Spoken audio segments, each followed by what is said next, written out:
Well, everybody, I want you to sit down, close your eyes, and remember where you were during 1973. What were you wearing? What songs were you listening to? Do you remember your first love? And I say that because it's the backdrop of the new show, Incident at Our Lady of Perpetual Help at Williamston Theatre. And here to take us back in time and behind the curtain, we've got two wonderful cast members, John and Emily. How are you both? Great, thanks. Great, thank you. Yes, well, thank you both for joining us and being here in studio today. You guys are in the middle of your run right now. Yep. But first, allow me to spill the beans with everybody at home. In real life, you're both married in real life and on stage, hence why you're all cozied up with each other right now. Yes, we're married in real life. Yeah, but tell us what the Incident at Our Lady of Perpetual Help. Tell me, what is this show all about? It centers on a family, an Irish Catholic family in, we've said it in Chicago. It doesn't, the script doesn't specify, it just says some large-ish city. Okay. And our director grew up in Chicago, so it seemed appropriate to make that choice. But it centers on 4 days in the life of this family. The main character is Linda. She's the older daughter, and she's going through a crisis. And she is very rebellious. It's a very traditional family, and she's a feminist, and she's going to graduate school, and she is, you know, flexing those muscles that women were finally allowed to flex in the early 70s. Okay. And so we see a lot of that dynamic and the traditional family dynamic and how the family comes together to support each other. But it's a very funny play, and people have said, our audiences have said, it doesn't matter what kind of a family you come from, it resonates because it's very universal. Yeah, so much of what you just said resonated with me too, especially the fact that I like how it's open to our interpretation, right?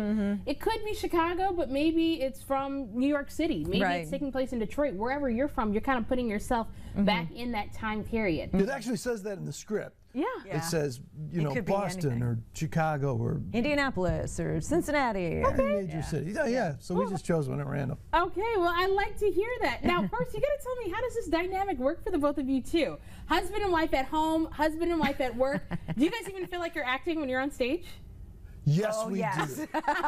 Well, they're different people. They're very different. So Mike is, my guy, is very angry, just mad at politics, mad at kind of the world. He's got a difficult job. He just rants. Okay. And she just puts up with it, which is very different from our dynamic at home. Oh, I was going to say, is that similar? Is that what it's like? She's the one that rants at home. No, that's not true.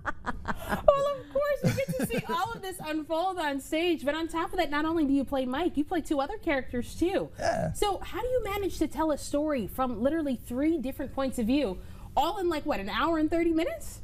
Oh, about 2 hours. Yeah, it's about 2 hours. How do you do that? For me, well, you know, they're 3 very different characters. So I do play the dad who's angry. I play Betty Heckenbach. She's the neighbor who's a little inquisitive. And very judgmental. Ooh. So very, very different. We've all had one of those. Yeah, we have. She's a very different type than dad. And then I play the priest, who is also very judgmental. Different judgmental than dad. Yeah. So I get to play like 3 different very judgmental people, which is great.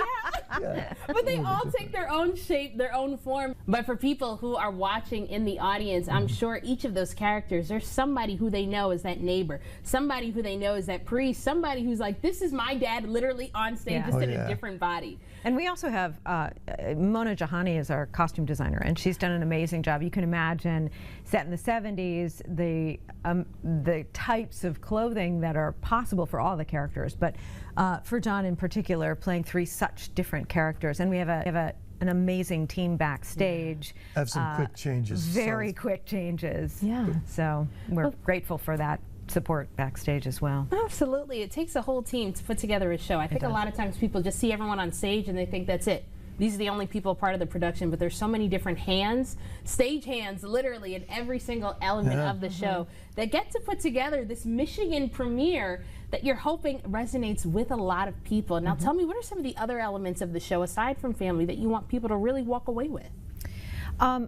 Well, I think the power of family, the strength of these people and their connection to each other, and how they can change in the moment to support one another.